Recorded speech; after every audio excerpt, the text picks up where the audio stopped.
Hi folks, Halftime Howie here, and this is my last show in my 50s. I'm at the beautiful Alegria Hotel, overlooking our beautiful beach and boardwalk in Long Beach. It's still gorgeous in the dead of winter. And tonight we have a big show. We're going to come to you from Pancho's Cantina. Join us. It's a very special show tonight, as we're going to be having a special on Black History Month.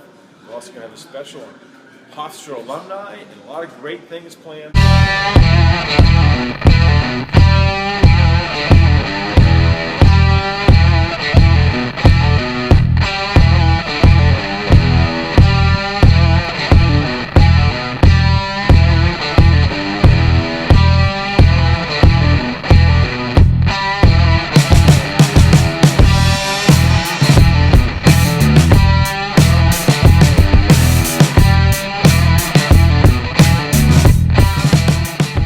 Everyone to another edition of Broadcasting on the Beach with Halftime Howie, and this is my final show in my 50s, as tomorrow I turn 6-0.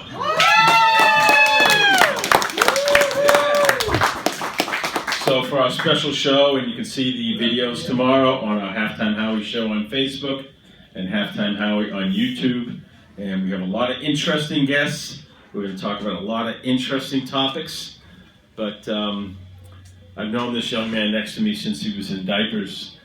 Longtime family friends, grown into a fine young man. And with Jake, I always like to explore interesting topics.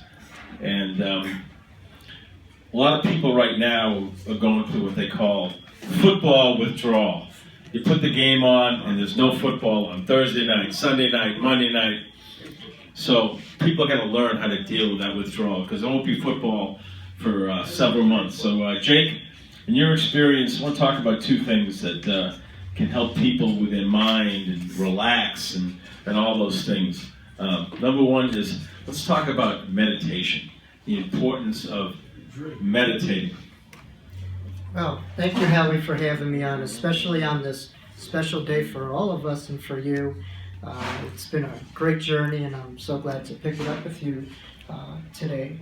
So meditation, and we're talking about football here, and I know meditation is something that Matt Ryan probably could have benefited from, last week. But for me, meditation for me personally is terrific, and I run a lot of programs in colleges and privately that to teach people how to really be their best selves. And for a lot of people, that's being clear, being aware, and taking a lot of undue stress. So meditation definitely helps you to get in the deeper aspects of your brain and really, be a clear, have a real connection to who you really are without a lot of, layers. And the way that I work is, you have a stimulus response where you're going to have outside, factors happen to you, but you have your response. And I think through meditation, you're able to extend that pause where you're not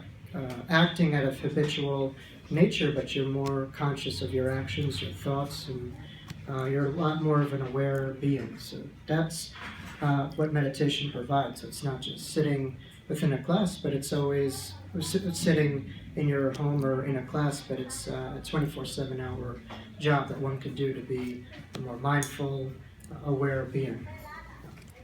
I know one of the greatest coaches in sports history, Phil Jackson, who won 11 rings, was a big believer in meditation.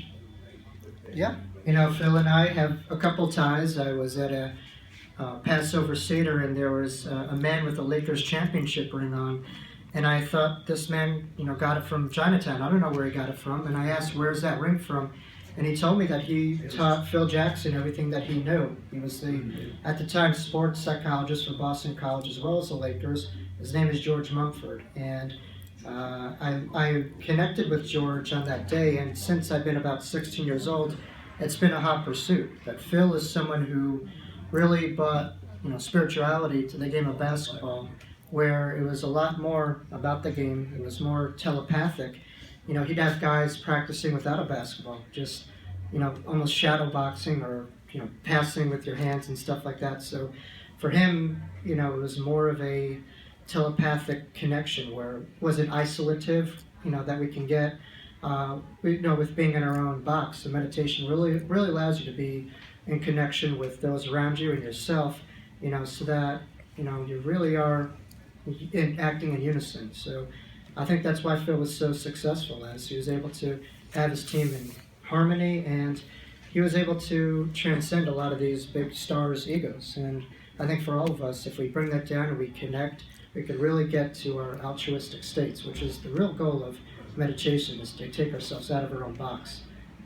So you're a big believer of spirituality as well. And let's